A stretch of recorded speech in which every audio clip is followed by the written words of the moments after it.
5 seconds.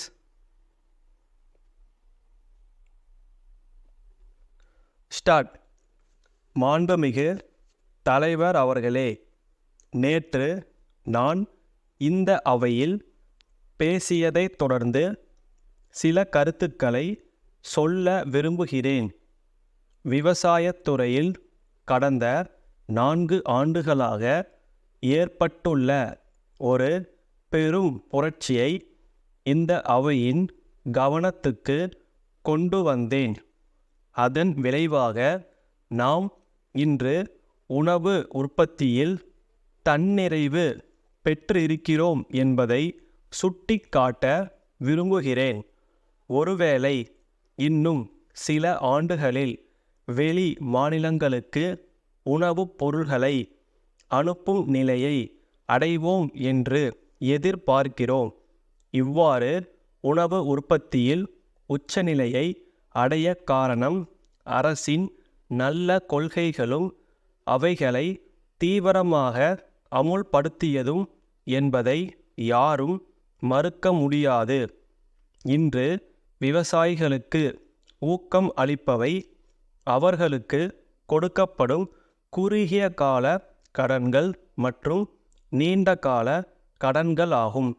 இவை விவசாயிகள் வட்டி கடைக்காரர்களை தேடி அலையாமல் காத்து அவர்களை நல்ல முறையில் ஈடுபடுத்தி கொண்டிருக்கின்றன என்பது குறிப்பிடத்தக்கது. இத்துறையில் நிலவள வங்கிகள் ஆற்றிய பணியை யாரும் குறைத்து மதிப்பிட முடியாது.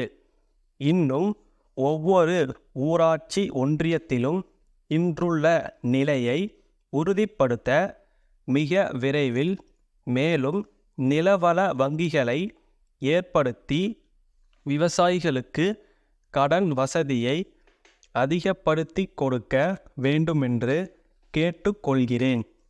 அடுத்தபடியாக ஆளுநர் உரையில் விவசாய பல்கலைக்கழகம் ஏற்படுத்துவது குறித்து குறிப்பிட்டிருக்கிறது.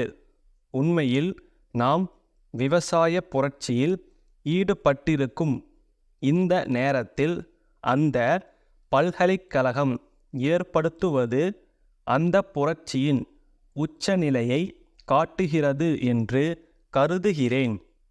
மதுரையில் ஒரு விவசாய கல்லூரியும் கோவையில் உள்ள விவசாய கல்லூரியும் விஞ்ஞான முறையில் ஆராய்ச்சிகள் நடத்தி அதிக விளைச்சல் கொண்டுவரும் புதிய நெல் ரகங்களை கண்டுபிடித்து உணவில் தன்னிறைவு நிலையை அடைந்திருக்கிறோம் என்றால் அந்த பல்கலைக்கழகம் ஏற்பட்ட பிறகு விவசாயத்துறையில் இன்னும் பெரிய மாற்றத்தை எதிர்பார்க்க முடியும். இப்போது கோவையில் ஏற்பட போகும் பல்கலைக்கழகம் 2 கல்லூரிகளை மட்டும் கொண்டதாக இருக்கிறது. திருச்சியில் ஒரு கல்லூரி ஏற்படுத்தப்படும் என்று அறிகிறேன். இன்னும் பல விவசாய கல்லூரிகள் பல பகுதிகளில் ஆரம்பிக்கப்பட வேண்டுமென்று நான் இதற்கு முன்பே சொல்லியிருக்கிறேன். பல தொழிற்கல்வி கல்லூரிகளை ஆரம்பித்து கொண்டு போகும்போது தொழிற்கல்வி பயின்றவர்களிடம் வேலையில்லா திண்டாட்டம் அதிகப்படும் சூழ்நிலையை பார்க்கிறோம். எனவே விவசாயப்பட்ட இளைஞர்களை வேலையில்லா திண்டாட்டத்துக்கு ஆளாக்கக்கூடாது. அந்த நிலையில் மேலும் கல்லூரிகளை திறப்பது சிறப்புடையதுதானா என்ற கருத்து நிலவலாம்.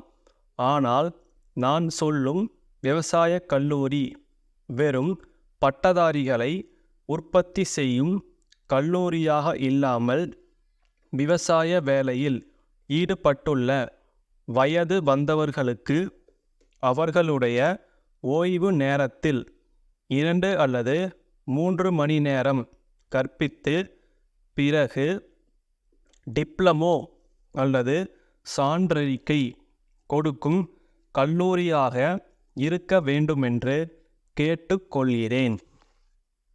மதுரை விவேக் கூட்டமைப்பிலிருந்து கோவை சுந்தரம் கூட்டமைப்புக்கு எழுதும் கடிதம்.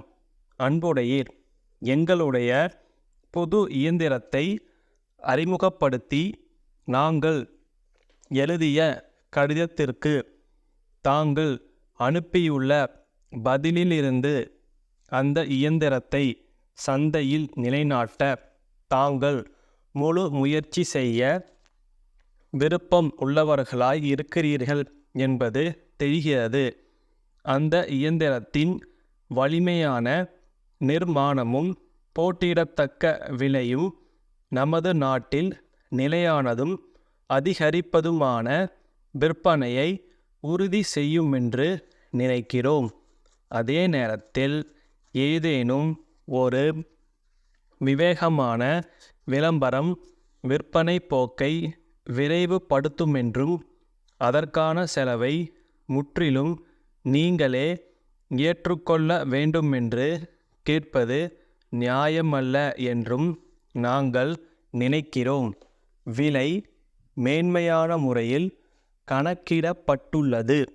ஆகையால் எங்களுடைய சரக்குகளின் மீதான தரகுத்தொகை கடினமாக இருக்கும்.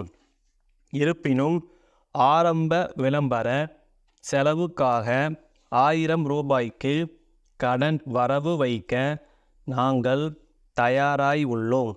இந்த கோரிக்கையை தாங்கள் ஏற்றுக்கொண்டால் இது குறித்து தாங்கள் மேற்கொண்டு என்ன நடவடிக்கை எடுக்கப் போகிறீர்கள் என்பதை உடனே தெரிவிக்குமாறு கேட்டுக்கொள்கிறேன்.